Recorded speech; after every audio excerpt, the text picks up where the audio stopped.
السلام علیکم ګرانو دوستانو، بیرته مو هرکلی کوو د کندهار نه د ګرشک ویلاګ دوهمې برخې ته.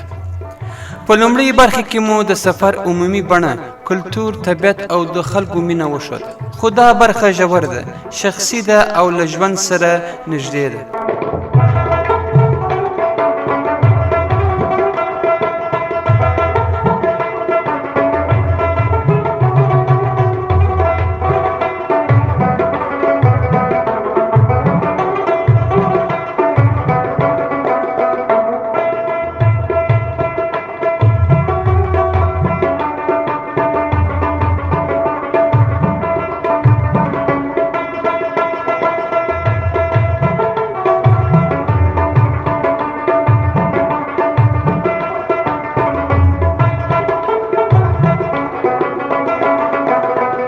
نن ورځ به تاسو له موږ سره یو ځای د هغو خلکو غږ واورئ چې تیر ژوند یې ډېر په ستونزو او کړاوونو تیر کړی وو، او د امید زرغونه ټکونه یې د ژوند له خاورو راټوکلي دي. د ګرشک ولسوالي که څه هم د جګړو له امله ډېره اغېزمنه سوې ده، خو اوس دا بیا د رغونې په حال کې ده.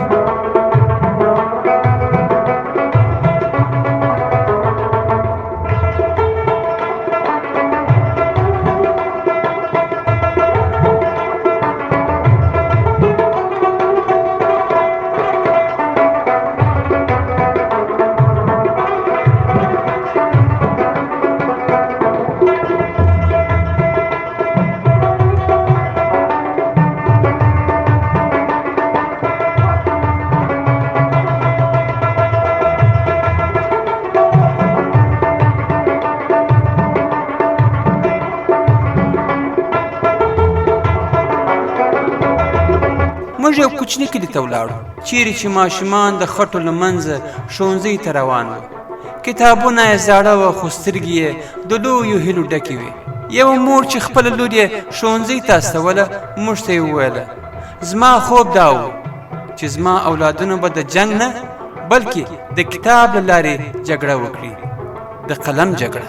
دغه ډول خبرې، دغه ډول حالات او دغه ډول خلک انسان ته دا درک ورکوي چې دا خاوره یوازې د تاریخ نه بلکې د راتلونکي هم ده.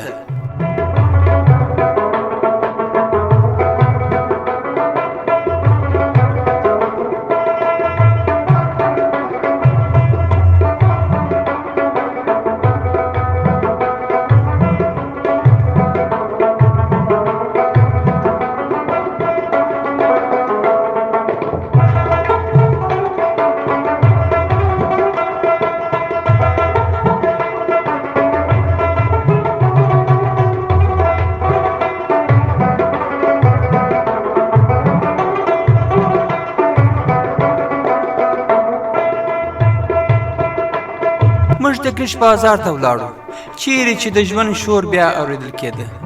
د وچو میوو، سبزیو، جامو او دودیزو خوراکونو دوکانونه فعاله وه.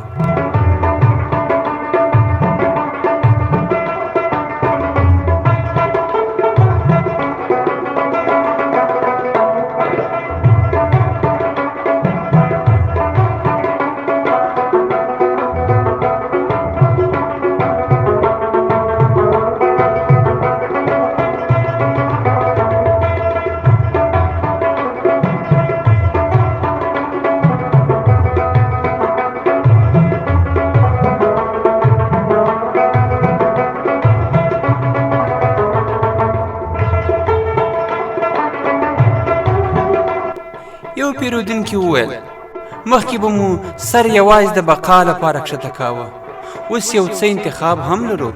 دا د دې نښه ده چې اقتصادي ژوند بیرته را روان دی. خلک کار کوي او د خپل ژوند بوجونه په خپل اوږو وړي.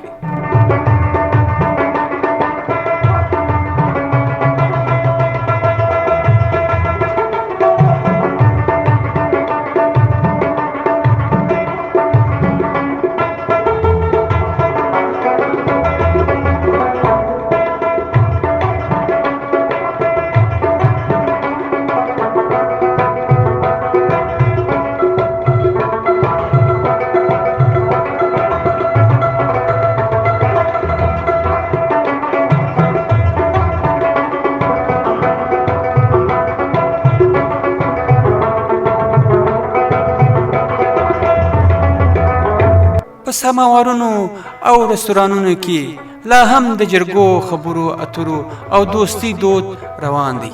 په یو کلیوالي کور کې موږ د خټو د کلا تر سوري لاندې ناسته وکړه. چیرې چې یو مشر د جرګې کیسې کولې، هغه وویل موږ تر بمونو هم کلک پاتې یو، ځکه جرګه مشوره او عزت زموږ ریښه ده. موږ د نارینه‌و دودیزو لباسونو، د میرمنو هنري ګنډنې، د ودونو سندرې او د ماشومانو د لوبو دودونه هم ولیدل. دا کلتور د یو ولس د روح استازیتوب کوي او دا ټول د غرونو، شګو او د ګرشت د خاموشو لارو تر شا ژوندی پاتې دی.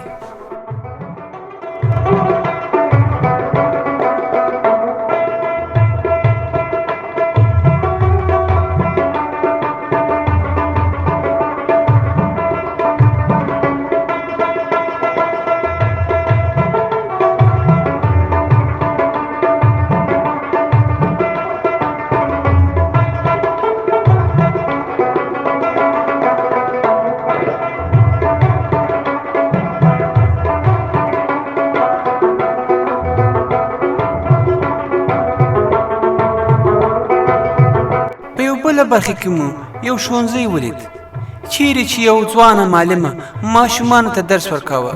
هغې وویل زه باور لرم چې دا نسل هغه نسل دی چې موږ خاورو به بیرته په خپلو پښو ودروي. موږ له ځوانانو سره خبرې وکړې چې د فوټبال، نقاشي او د زده کړې خوبونه لري. دوی له نړۍ سره د وصلېدو هیله لري، خو له خپل هویت سره وفاداره پاتې دي. د دوی سترګو کې د یو نوي افغانستان انعکاس و. د ګرشت طبیعت هم د دې ځای د خلکو په شان مقاومت کړی دی. د لمر پرېوتو صحنو، د شګو، دښتو، غرونو ترمنځ طبیعت یو داسې خاموشه مینه ښکاروله چې انسان ته یې ساه ورکوله. هلته مو یو شیبه چوپتیا غوره کړه او یوازې د وطن ساه مو واورېده.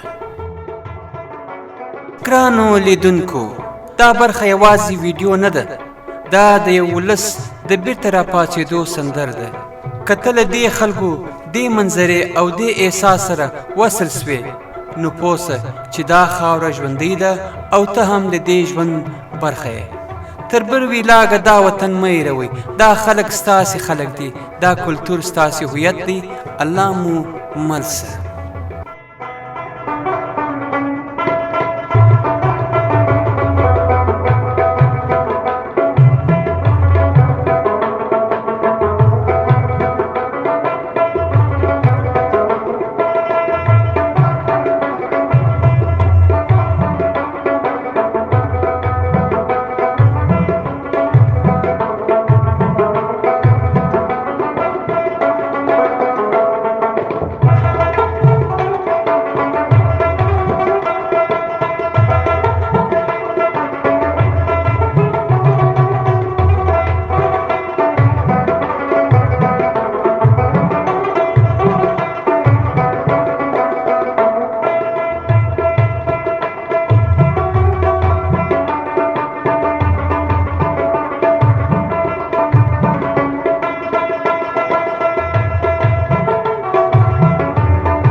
درنو لیدونکو په دې هیله چې زموږ د یوټیوب چینل سبسکرایب کړئ، ویډیوګانې د سره لایک کړئ او د نورو دوستانو سره حتمی شیر کړئ. تر بل ویلاګه دا وطن مه هېروئ، دا خلک ستاسې خلک دي، دا کلتور ستاسې هویت دی. الله مو مل سه.